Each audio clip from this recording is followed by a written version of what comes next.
Welcome to the Nevis newscast for Tuesday, September 15th, 2020. I am Bronte Swanston Hendrickson. His Excellency Tom Lee, Ambassador of the Republic of China, Taiwan to St. Kitts and Nevis, and Premier of Nevis, the Honorable Mark Brantley, on Tuesday, September 15th, visited the construction site of the Nevis Pinney Beach Park project. More in this report. Construction of the 11.5-acre recreational park facility commenced in August. Vincent Lai of the Technical Mission of the Republic of China, Taiwan is the project manager. Today, we just shortly have three points to see how our construction work. So we can see now, because of the first phase for landscaping, so we're doing the long amphitheater first. So this one before is for next year the job, but now we earlier. So we start from the 24 October. Then the other one is we have a toilet and the car park will also and the second stage. Michael Perkins is the director of the project on behalf of the Nevis Island Administration. I have been tasked with directing the implementation of the project based on our revised schedule and the things we're discussing to fast track the project, or to catch up, for the want of a better term, is the fact that we are now looking at the completion of this project to be the end of 2021. Taiwanese Ambassador His Excellency Tom Lee says he's glad to see the project is progressing well. I would like to take this opportunity on behalf of the embassy to express our sincere appreciations to the NIA and the contractor for working diligently with our embassy and the technical mission. I'm confident with our joint efforts, this project can be completed according to its time frame. Our embassy will continue to work with NIA to make sure the project will progress smoothly for the benefits of our two great peoples. The $2.7 million project is jointly funded by the Republic of China, Taiwan, which is contributing $2.4 million, and the Nevis Island Administration, which is contributing the remaining $1 million EC. We look forward to the completion. We're told that it should be by the end of next year, and I think that the people of Nevis are going to see this unfold. We hope that it will become a hub for activity, for people to picnic, to exercise, to enjoy themselves. We're going to have shops, observation towers, walkways. We're going to have a lot of flora, a lot of plants. We have them already at the nursery that are growing nicely. And so we expect that this park is going to be something that we could all be proud of. It will be certainly a monument to the lasting friendship that we have enjoyed with the government and people of the Republic of China, Taiwan. So thank you, Ambassador. Thank you to the contractors. Thank you to all who are working hard to make this park possible. And we hope to come back as you progress to bring to the people of Nevis the phenomenal progress and achievement that we're seeing here. Accompanying Premier and Minister of Tourism, the Honorable Mark Brantley, on the tour was Minister of Physical Planning and Environment, the Honorable Spencer Brand. On completion, the Nevis Pinney Beach Park project will feature a visitor center, jogging trails, picnic park, lawn amphitheater, parking lots, and a large open central space for hosting major events. I am Donis Wilkinson Keynes reporting for the Nevis newscast. In more local news, school has opened, and I've seen where a number of school children during lunchtime, and when school over, they are not wearing a mask. Police Superintendent Lyndon David is making an appeal to the island's students to be mindful of the need to wear a face mask in public places. If I see 10 students, 1 in 10 will be wearing the mask. So I am encouraging teachers, parents, guardians, and you the students, let us have the mask being worn in order to avoid you being summoned or arrested depending on your behavior at the time, and also to prevent the spread of COVID. division and by the extension of our federation. Public places include shopping centers, supermarkets, pharmacies, banks, utility departments, bars, hotels, schools, and all other educational institutions, hospitals, churches, and other religious establishments, public transportation, community centers, government offices, public markets, other places or buildings of all types accessible to the public. So children, ensure that when you're in these areas, you wear your mask. Avoid any unnecessary interactions with members of the police force or even an adult who will want to see you do the right thing. Superintendent Lyndon David, commander of the Nevis Division of the Royal St. Christopher and Nevis Police Force. The Nevis COVID-19 Task Force has been engaged in preparations in anticipation of the reopening of the borders of St. Kitts and Nevis. In keeping with this, personnel in a number of sectors have been receiving training. The teachers and support staff of the education sector were exposed to training prior to the opening of schools.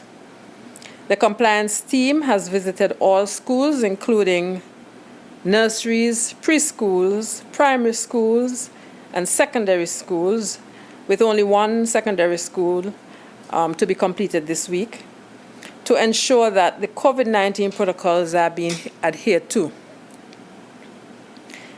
These visits will continue to ensure that the schools are adhering to all protocols and keeping the nation's children safe. Employees of tourism-related businesses, including hotels, restaurants, taxi operators, tour guides, and craft vendors, have also been the beneficiaries of the sensitization sessions. To ensure that training continues at the level of the individual businesses, the Ministries of Health and Tourism were not comfortable just having a sensitization, and now, as of today, embarked on a trainer-of-trainer workshop for persons from each business. And the idea is that these persons with advanced hands-on training would then go back to their institutions and have continuous training of their staff and continuous monitoring and evaluation within their operations. The compliance team has also been visiting the hotels, the restaurants, and other tourism-related entities that are operational at this time to ensure that the COVID-19 protocols are in place and are adhered to. Dr. Judy Nisbet says the Nevis COVID-19 Task Force is looking forward to this approach being a success. The Ministry of Health intends to target frontline workers at the ports next, so that they too can be prepared to safely operate at our borders once the borders are open to commercial flights and to sea traffic. The task force has also visited the airport on more than one occasion to discuss any changes or improvements that may be needed to be done by NASPA in preparation for the opening to commercial flights. We will keep the public informed of the changes as they take place. Still to come, Rams Trading Limited and the Ministry of Fisheries establish community business partnership. The details after this break. Are you pleasant, hardworking, computer savvy, or meticulous? Would you like to be a part of a dynamic group that is able to capture important data on the communities in Nevis? Well, the Department of Statistics invites all suitable persons to apply to be an enumerator in the upcoming pre-census count and mapping exercise. When? This coming October. Registration forms are available online at niagov.kn/statistics or visit our office upstairs Valumar Supermarket to register. So, participate, sign up, or call us at 869-469-5521 extension 5060 for more information. Remember, statistics touches all of us, all of our lives. Welcome back. Rams Trading Limited, the Ministry of Fisheries and Marine Resources, and the Bastia Fisheries Complex on Monday, September 14th, entered into a commercial and community partnership whereby 1,000 pounds of fish would be sold to Rams on a weekly basis. The Bastia Fisheries Complex is supplied with fish from Nevis through the Fishermen's Marketing and Supply Cooperative Society and from the major landing sites in St. Kitts, Dieppe Bay, Sandy Point, Old Road and Bastille. At Monday's ceremony, Minister of Fisheries and Marine Resources, the Honourable Alexis Jeffers, said he is pleased because the initiative is one that will bear fruits for Ram's group of companies, the Bastia Fisheries Complex, and most importantly, the stakeholders who work with fisherfolk. Director Mark Williams, who said the partnership is something the Department of Marine Resources has envisioned for years, added that it will help fisherfolk in St. Kitts and Nevis to earn a livelihood, especially at this economically difficult time of the COVID-19 pandemic. Hamir Samnani, General Manager of Rams Trading Limited, said the company decided to partner with the Department of Marine Resources and the Bastia Fisheries Complex to ensure a sustainable and, more importantly, a safe supply of fish. The ceremony was also attended by Ron Dublin Collins, Permanent Secretary in the Ministry of Fisheries and Marine Resources.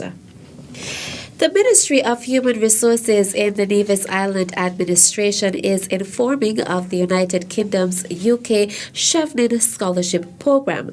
The Chevening Scholarship Programme offers students the opportunity to pursue a master's course at a UK university with benefits including fully funded tuition fees to the approved applicant's chosen university, living expenses for the duration of his or her studies, a return flight to the United Kingdom, access to exclusive events across the United Kingdom, and joining an international Chevening network. Interested persons can apply during the period September 3rd to November 3rd, 2020. Visit the website www.chevening.org to apply and to access additional information. That's it for this edition of the Nevis Newscast. On behalf of all of us here at the Department of Information, I am Bronte Swanston Hendrickson. Thank you for viewing.